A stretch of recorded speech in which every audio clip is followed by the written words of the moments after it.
Well, today we mark 22 years since 9/11, and every year this day brings back vivid memories and strong emotions. Yeah, but some are feeling those emotions for the first time, like children who were not alive when the terror attacks occurred. So now it's up to parents and teachers to help tell the stories of the brave souls who lost their lives that day. Yeah, and one way to help teach the younger generation is with a visit to the 9/11 Memorial and Museum. So joining us now to talk about how parents can use the museum as a teachable tool is Museum Director Cliff Chanin. Thank you for joining us, Cliff. Thank you for having me. Okay, so let's begin. You have a special digital learning experience online today. Can you tell us about it and who is it actually for? Well, this is something we've done every year for the last 6 or 7 years, and each year it's built around a film, roughly half hour, that we produce that tells stories of individuals and what happened to them and what they did on 9/11.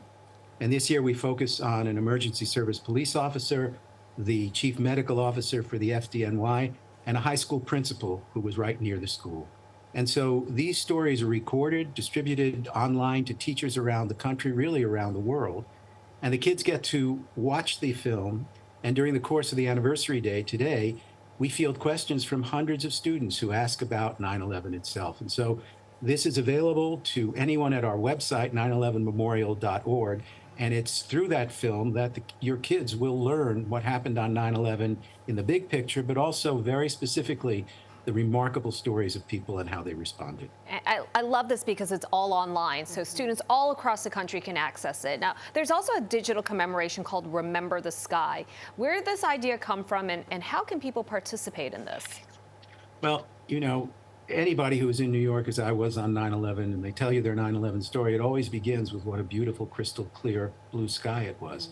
And so the artist Spencer Finch in the museum created this installation that was based on this blue sky impression that so many people had. And so on the anniversary day, we try to get people to take a photo of the sky wherever they are, no matter how blue it is or isn't, and share it with the community just to remember what that sky was like on that day. And if you want to participate in that, you can tag us at 9/11 Memorial, Remember the Sky. Okay, so Cliff, the tribute wall on the website is another way that people can connect to this tragedy and honor the lives lost. Who reads those messages?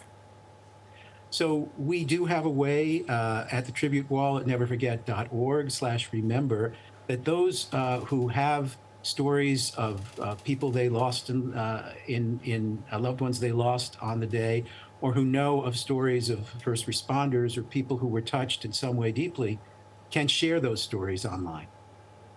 All right, let's talk about the tribute in light. It is so beautiful and so serene. It will shine bright from Lower Manhattan. When will people be able to see it? So at dusk tonight, when sun goes down, it'll be up all night and it will fade tomorrow at dawn. This is something that Con Edison has partnered with us. It takes a lot of electricity to send those lights up into the sky. And on a clear night, hopefully tonight, you'll be able to see the tribute in light, the two beams that go upward into the sky. You can see them from 60 miles around Manhattan. And so everybody, I think, knows now that we do this each year. It's a remarkable way for the community to come together and remember together.